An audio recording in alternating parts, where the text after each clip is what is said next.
Shalom saudaraku, hari ini kita ketemu lagi. Hari ini aku membahas tentang apakah ajaran Rasul Paulus bertentangan dengan ajaran Yesus Kristus tentang hukum Taurat. Ada dua ayat yang sering diperbincangkan di kalangan kita ataupun di kalangan yang baru belajar tentang firman Tuhan ya. Kita baca di ayat Matius 5 ayat 17. Janganlah kamu menyangka bahwa aku datang untuk meniadakan hukum Taurat atau kitab para nabi. Aku datang bukan untuk meniadakannya, melainkan untuk menggenapi. Nah, Tuhan Yesus bilang, aku datang bukan untuk meniadakannya, hukum Taurat, tapi untuk menggenapi. Nah, kita baca yang perkataan Rasul Paulus pada jemaat Efesus, di Efesus 2 ayat 15. Sebab dengan matinya sebagai manusia, ia telah membatalkan hukum Taurat dengan segala perintah dan ketentuannya untuk menciptakan keduanya menjadi satu manusia baru di dalam dirinya, dan dengan itu mengadakan damai sejahtera. Nah, ini ada dua cerita ini ya. Pertama cerita Tuhan Yesus untuk menggenapi hukum Taurat ya. Nah, yang kedua Rasul Paulus untuk membatalkan hukum Taurat. Maksudnya apa ya? Mari kita baca jawabannya di Matius 5 ayat 17 sampai 18. Nah, kita baca di ayat 18 ya. Yesus berkata, selama belum lenyap langit dan bumi ini, satu iota pun, satu titik pun tidak ditiadakan dari hukum Taurat sebelum semuanya terjadi. Artinya, semuanya sudah terselesaikan. Ini konfirmasi sama ayat Yohanes 19 ayat 30. Yesus berkata, sudah selesai. Artinya, karya Yesus menggenapi hukum Taurat ini sudah selesai.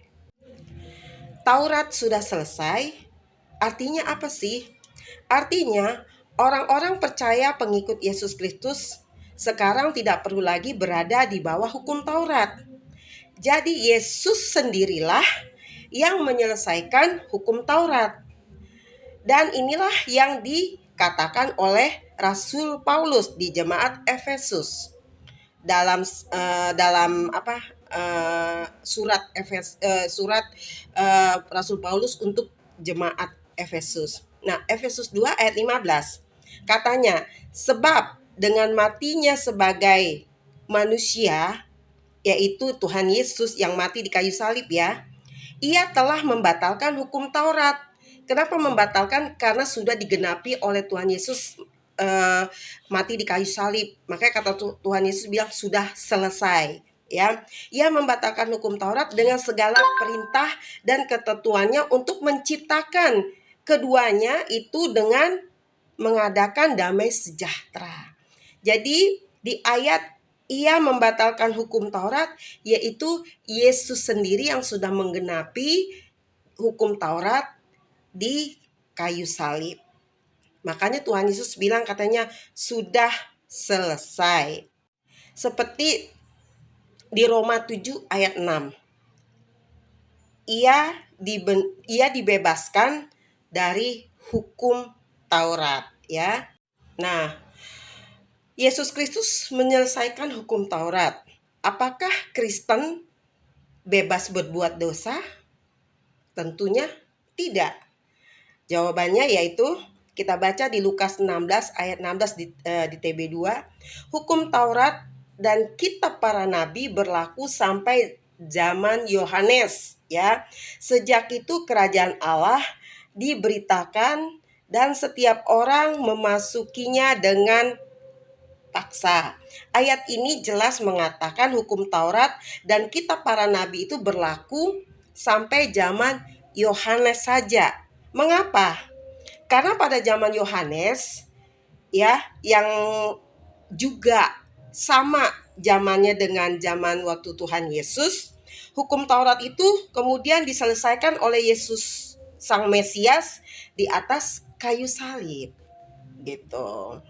Lalu pertanyaannya adalah apakah dengan selesainya hukum Taurat itu orang Kristen menjadi tanpa hukum Taurat bebas berbuat dosa? Ya tentu tidak, ya. Sebelum Yesus menyelesaikan hukum Taurat di atas kayu salib, ia telah memberikan suatu kuk, yaitu kuk itu sama juga dengan hukum, yaitu hukum yang baru pada orang untuk mengikatnya. Jadi orang Yahudi itu kalau mendengar kuk itu mereka langsung langsung itu mengatakan tuh bahwa maksudnya tuh kuk itu adalah hukum juga ya. Jadi Yesus memberikan hukum yang baru. Kita baca di Matius 11 ayat 29 TB2 ya. Pikulah kuk yang kupasang dan belajarlah daripadaku, karena aku lemah lembut dan rendah hati, dan jiwamu akan mendapat ketenangan ataupun kelegaan ya. Apakah kuk hukum Yesus itu? Jadi kuk hukum Yesus itu adalah hukum kasih. Jadi ada dua ya. Satu, mengasihi Tuhan dengan segenap hatimu, dengan segenap jiwamu, dengan segenap akal budimu. Dua, mengasihi sesama manusia seperti mengasihi dirimu sendiri. Jadi walaupun hanya dua saja hukum yang Tuhan kasih ya, ini telah mencakup segala yang diperlukan.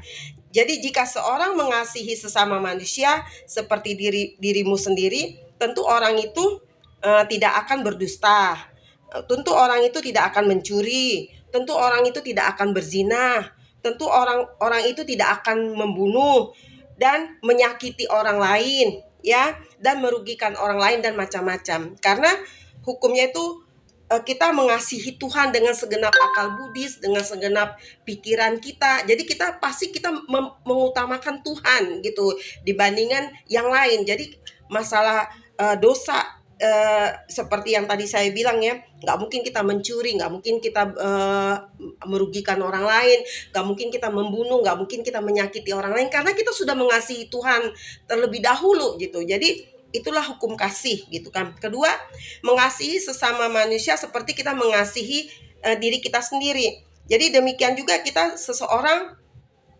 mengasihi Tuhan dengan segenap hati jiwa, dengan akal budi, tentu ia juga akan mengasihi Tuhan gitu kan.